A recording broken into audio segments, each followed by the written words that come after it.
part of writing this book was frankly trying to be helpful to others, because people look, they hear these 30-minute conversations or hour conversations, and it looks so easy. Oh, how did you get there? Oh, step 1, step 2, step 3, bing, right? Hey, it happens. I know it was that easy for you, right, Dan? I mean, oh yeah. This stuff Everything is hard. Everything preordained. Exactly. And I want people to know, no, this stuff is hard. It's hard. And just because it's hard for you, don't think, well, gosh, it's too hard. Since it's hard for me, it must not be for me, right? No, it's hard for everybody. One of the lessons I've learned in martial arts is that standing still is asking to be hit. If you stand still in business, your competition is going to catch up. I start each morning practicing martial arts because it brings me balance and focus. And I want to know how others stay motivated as well. So join me for conversations on business, innovation, and entrepreneurship. I'm Dan Shellman. Welcome to Never Stand Still. Hi, everybody. I'm Dan Shellman, President and CEO of PayPal, and welcome to another episode of Never Stand Still. Today, I'm very fortunate to have a good friend, Shellye Archambeau, on with me today. Shellye and I are fellow board members at Verizon. She chairs the Nom/Gov committee. I chair the Comp committee. So we have plenty of opportunity to interact with each other. I've gotten to know her quite well over the last couple of years. Shellye is an accomplished tech executive. She's had 30 years of experience, which is unbelievable in the tech industry. She took over MetricStream when it was not just a startup, but honestly a struggling startup, and brought that from that startup into a global market leader. She is on 4 different boards, not just the Verizon board, but the Nordstrom board, the board of Roper Technologies and Okta. And she's also a strategic advisor to a number of different companies, the Royal Bank of Canada, Capital Markets Group. She consults with Forbes Ignite. And last but certainly not least, she is now an author as well. She has written a book called Unapologetically Ambitious. And it is a book that I think everyone who will watch us today, Shellye, will be inspired by. It's a very upfront, very personal book about fighting battles, how to fight them, how to really take charge of your own life. And I've read it and was inspired by it. We bought a whole bunch of copies for PayPal employees. Thank you. Yeah, you're welcome, because I think the messages in there are universal and inspiring. So, Shellye, I just want to thank you for joining me today, and it's such a pleasure to see you. Oh, you too, Dan. I've been looking forward to it. Yeah, thanks. So why don't we jump in, and maybe we start off in a place where I ask most of our guests just to give a little bit of your journey to becoming really from one of tech's really first Black female CEOs in the Valley. This was not an easy career path for you. You battled bullying, which you would call imposter syndrome. You had a bunch of other challenges in building your career. So maybe you can talk a little bit about that, and how did you get to where you are today? Thank you. And you're right. It's the odds were not in my favor, Dan. I grew up elementary school in the 60s, which were very racially charged. Civil rights, for as many people that wanted civil rights, you had just as many that did not. And my family, I was in the first grade, and we moved to this area that was very homogeneous for the first time. I was the only Black girl in my class, in my grade, I think in the school.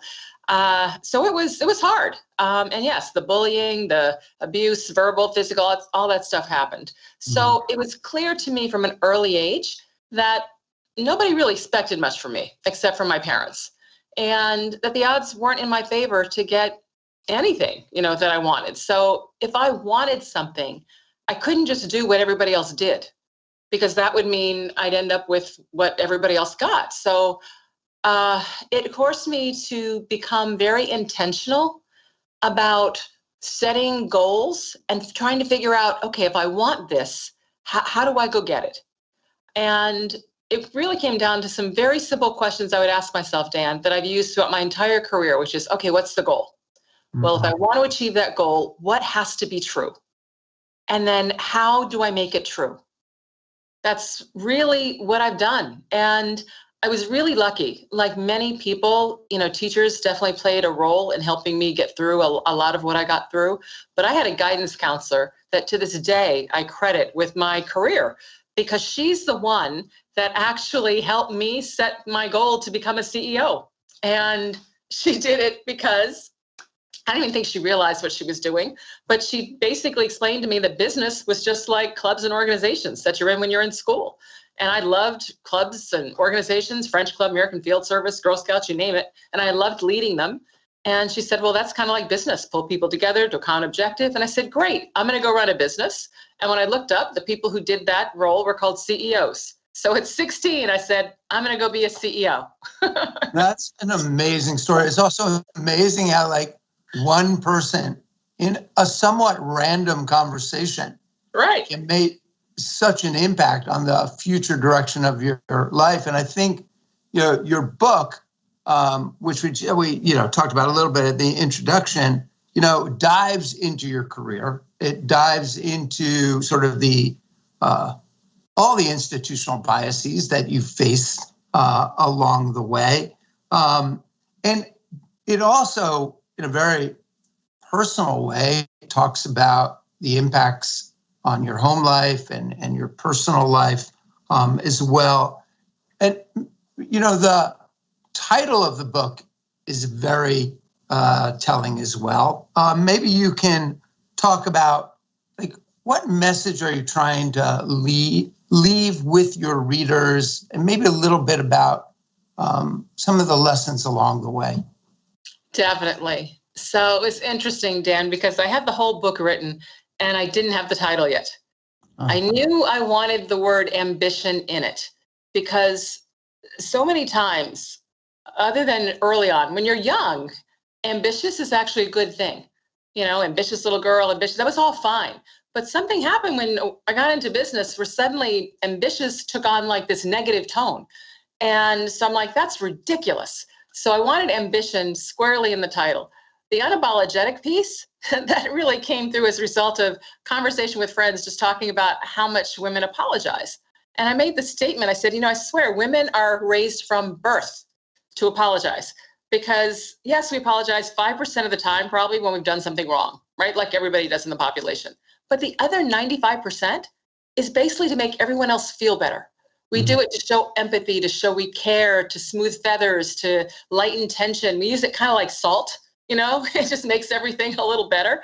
And we have to figure out how to stop doing that, because people assume that we are sorry when we say it over and over again, and we look weak, right? And we look all the things. I said, you know what? That's it. That's it. Unapologetically ambitious. Everyone has the right to be ambitious, and we shouldn't have to apologize for it. So that is where the genesis of the title came from.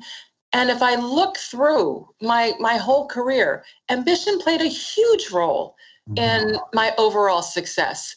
But so did so many things. So many people helped me along the way.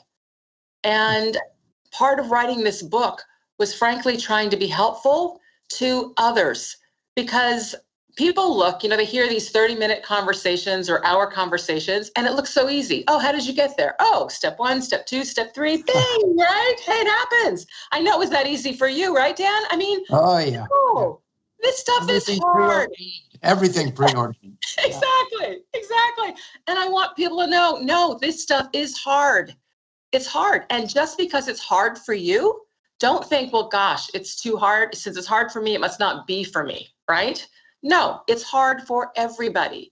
And the key is to stay in the game. The key is to push forward. And I wanted to share, here are some strategies and tactics. Here are ways to get through and around and over and under those obstacles that we all face.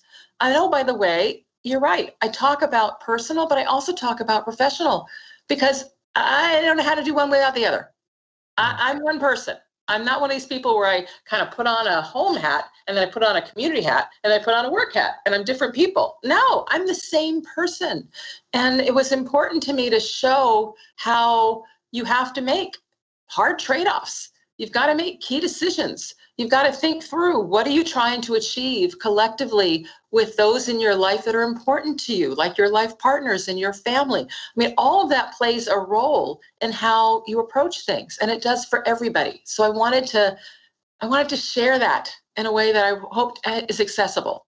Yeah, I love that. The first person I heard that from, this idea of you're just a whole person, work-life balance is a lot of people like to neatly try and separate those, but it doesn't happen, was Richard Branson, who basically told me, I love to work and I love to live, and they need to be fully integrated together.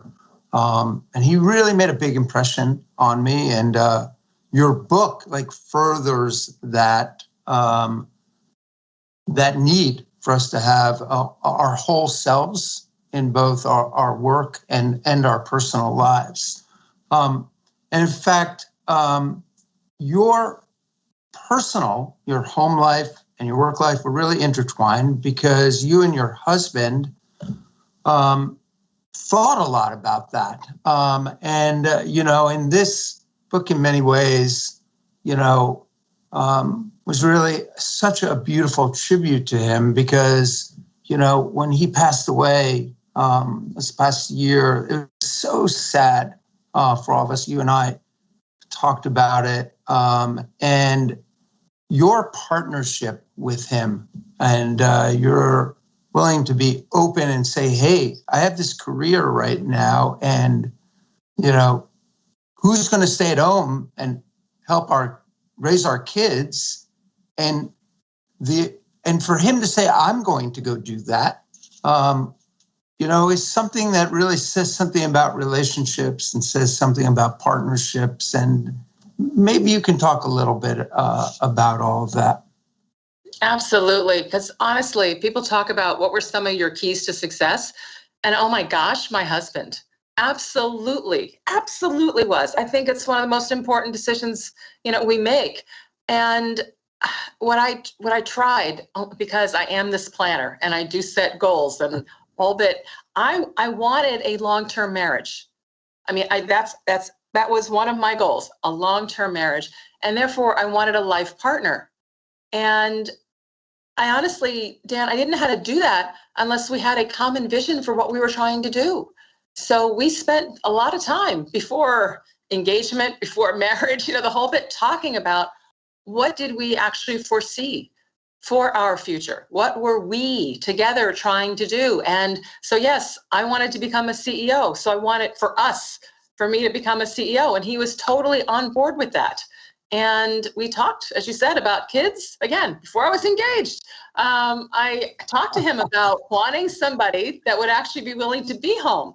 Because I knew, you look around, people who are CEOs, a lot of companies move around a lot. There's lots of trade-offs. Somebody has to have flexibility. And so he was, thank God, he was willing to do that for me and for us, so that it worked. And I can't tell you how supportive Scotty was. He was absolutely my number one cheerleader and fan. Yeah, he was a beautiful man, and you're a beautiful person. It was such a perfect pairing of two people, and it's inspiring. It's inspiring. I think about all of the experiences you've had along your career and in your life. And it's interesting how you can start to help now teach and others as a result of those experiences. And, we live in a time right now that is really charged. It's not just the pandemic and the economic crisis. There's a real social awakening. The death of George Floyd and so many others, unleashed a torrent, really, of emotion and some despair and some determination, and really a reckoning of this sort of centuries of racial injustice. And I think, from my own perspective, not only do all of us need to think about what we can do individually, but corporations need to, I think at least, stand up and be part of the fight for racial justice, like for PayPal, for helping to close the racial wealth gap. How would you advise companies and employees inside those companies, CEOs, how would you advise them to think about this and how to react and act as a result of all of this? Yes, my number one advice is use your power. Corporations and companies of all sizes have more power than they realize, especially in our local communities in which they operate. So if you roll the clock back, the Business Roundtable made a very firm statement about, the role of companies is yes to our shareholders, but it's also to our stakeholders who are our employees and our customers and our community. And I believe that was absolutely the right thing to do. So if companies believe that, then we want to make sure that we have a community that is safe, where all people feel safe and respected and that they have opportunity, because that community represents the people who are now our employees or who are our customers. So my biggest, plea, if you will, in terms of the companies is use the power that you have to actually be part of driving the change, to create more equity across all of it, across opportunity, across wealth, across education. I mean, there's just so many areas. And not that every company has to do everything. Pick your lane. We have over, I was just looking at this number, we have over 7 million companies that have more than 2 employees, right, in this country. So there is a lot of power here. And by the way, we need to partner and work with our local governments. Let them know what we expect in terms of how we apply laws, how we apply justice equally, right, across. All of these things, we should absolutely have a voice. And, it's interesting, over the last, honestly, I would say 4 to 8 years, CEOs have been playing more and more of a senior statesman type of role, because we've needed that kind of leadership in this country. And I believe they should continue to play it. They represent a lot of citizens. So it is perfectly legitimate for them to play that overall role. So please use your power, make an impact, pick a lane. You have to do all of it. Pick a lane and make your impact there. And please, please, please have fortitude. It took us 400 years to get here. This is not going to be fixed in 12 months. So continue this as part and parcel of the strategy, not as something that you're doing to be nice or to be off to the side. Because if it's off to the side, it will die eventually. It needs to be part and parcel to the strategy. Yeah, I fully agree with that. I mean, I think it should be aligned with the corporation's values. Those values are enduring. And this isn't a moment. It's a movement that we need to embrace. Because values don't go away, they stay constant. And if inclusion or diversity are part of your core values as a company, we need to embrace this and other battles and take a stand. And I couldn't agree with you more. In fact, Shelley, I think in many ways you've answered a lot of my next question, but I'd like to hear a little bit more from you. You know, it's hard to be on one board. That is that's a very difficult thing to gain board seats in general. And you're on the board of 4 different companies. And I know how seriously you take that role. But on those boards, what do you think of what your responsibility is as a board member? What are the things that you are pushing the CEOs of the companies on which you are on their board? What are you trying to accomplish in the boardroom? I am very fortunate in that I serve on some just terrific company boards, and every day my focus is how can I contribute and help make the company even a little better, right? What can I do? And so that is, the roles I play, whether it's in corporate governance, right, or whatever it is that I'm doing. But it's also around, leadership. It's around opportunity. How can I help with the perspectives and the views and the experience that I've had to help the companies look at and think, right, just more broadly about all of it? Because at the end of the day, these are very competent people. So I'm not in there judging or whatever. I'm just in there trying to help them get the broadest perspective they can, so that when they're making decisions, when they're setting priorities, when they're putting in place strategies, right, they're doing it with the broadest set of perspective and information. I think that's one of the biggest things that the directors bring, which is why it's so important to have such a variety of skills and backgrounds, et cetera, on a board. And I'm encouraging the boards and the companies, as I said, to continue to be leaders not just to their community, to their employees, but also within their communities, to ensure that it's enduring, because the company continues to do well, but your community doesn't. At the end of the day, that affects your ability to actually do well as a company. They really are tied. So it is a long-term strategy to indeed ensure that you are helping to strengthen the community around you. Yeah. And there's no question about that. To me, this idea of, a purpose and profit being at odds with each other, I think they actually reinforce each other. And those companies with a purpose actually will perform better at a minimum over the medium and long term for shareholders. I am firmly convinced of that. I am as well. And I think, and we see it. If you go back and you look at the data, it's there. Yeah. What's interesting for me, having been on a number of boards as well, is I learn as much as I give on boards. There's so many interesting things to observe in different companies, points of view that you pick up from your peers that also are seeing multiple points of view, that I think it makes me a better leader at PayPal, being on boards as well.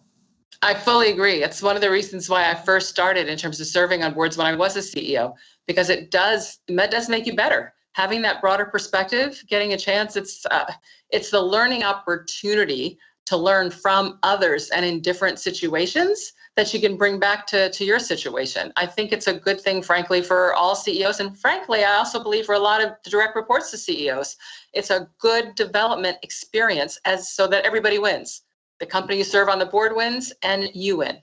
Yeah, I fully agree. So Shelley, let me end our time together with a question that I end a lot of my interviews with, which is the title of Never Stand Still, comes from martial arts, which is, if you stand still, you get hit. And all of us, unfortunately, do get hit in our lives. It's part of living. It's part of being a professional. as well.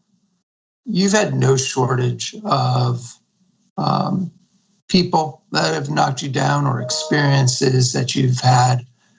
I don't know if there's any one in particular that sticks out in your mind, but I think the interesting thing for people who are watching the show is, how do you deal with these very difficult situations and get back up on your feet with the same amount of energy and zeal and passion that you have?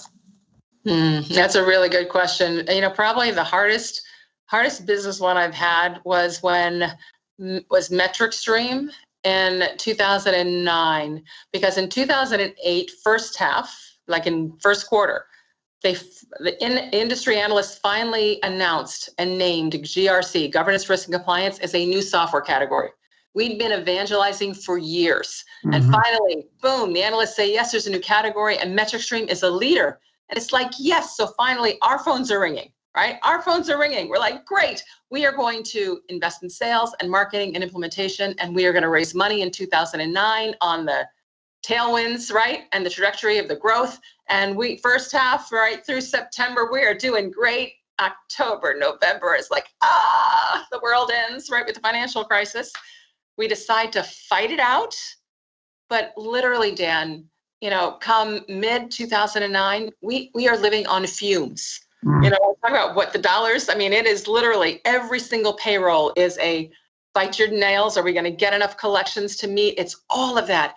And it's just like, and then you have investors, and I call them vultures, people coming in, trying to swarm, do it. All these things are happening. And it was probably the hardest time in my professional career, because there are times literally when you go to bed and you're just like, you know what? I just want to crawl in and I don't want to get out again, right? We just, oh my God. But every morning, you get up, you get out. And why is that? What drives me more than me, and I have a lot of drive, is actually others that are counting on me.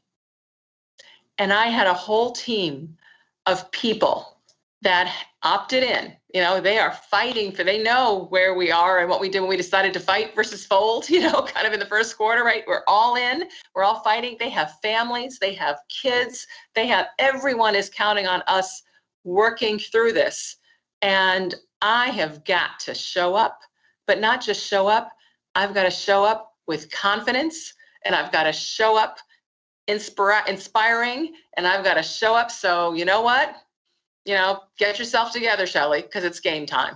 And every morning it was literally get yourself together because it's game time. And it's one of those things where and then you show up and you just do it. And then that night you fall in bed, you're like, oh, so I got to do it tomorrow. Exactly. But we made it. We made it through. And it's funny because people ask me at times, Shelley, what would you do differently, et cetera? Would you take that job at Metric Stream? Would you go through the whole? And my honest answer is, I wouldn't change a thing. And I wouldn't change a thing because overall, I am happy with how things have turned out. And I believe that if I changed one thing, even one little thing, it would put me on a completely different path and trajectory. Could be better, could be worse, but I know the one that I have. And I know where I've ended up. And even with all the good stuff, bad stuff, tragedies, opportunities, everything else, I'm happy with where I am in life. And I'm happy with the contribution that I'm making in life. And so I would not change a thing. Yeah. I think that's such a great point. Because I was just thinking back.